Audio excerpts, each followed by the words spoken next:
Надлежните да превземат мерки против тие што го злоупотребувале системот, а не да се фрла дамка врз целата медицинска фела. Ова е реакцијата на независниот синдикат на здравствени работници по изјавите на премиерот и министерот Алију дека лекари земале плати и до 10.000 евра со незаконско работење, но без да прецизираат кои се и од каде се. Од синдикатот порачаа дека институциите мора да реагираат и конечно да се понесе лична одговорност, а не да се ставаат сите здравствени работници во ист кош. Во оваа држава потребно е да се има лична одговорност.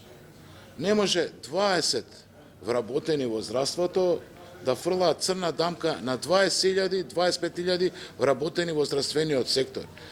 Да напоменам, уште еднашка, во здравството работат хумани, честни луѓе и достоинствено си ги извршуваат професионалните обврски. Значи, дајте више да имаме на лична одговорност, тој го направил тоа кривично дело и да сноси санкции. Не само да ги врати парите, и да си ги врати тие сати, дали кривично да одговара, да тука имаме ОЈО и голем број други институции кои што треба да се ја преземат мерката. Од синдикатот реагира и на најавите на министерот за здравство за воведување на систем за евиденција со отпечаток од прст во болниците. На Алију му порачаа прво да почне од системскиот хаос во здравството. Ние треба системски да го средиме системот. Како да го средиме? Ние се заобиколуваат секундарната здравствена заштита. Од примарна се иде во терцијална здравствена заштита. Први не потребна секундарна здравствена заштита, па понатаму да се оди во терцијалната здравствена заштита.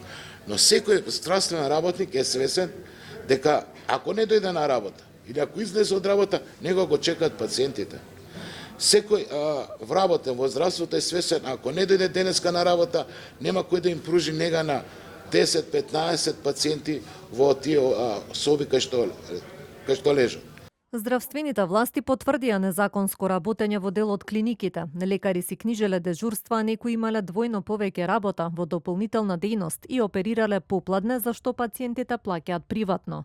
Така стигнували до сумите од 10.000 евра. Додека некои доктори прегледувале по 100 пациенти неделно, некои прегледувале само по еден.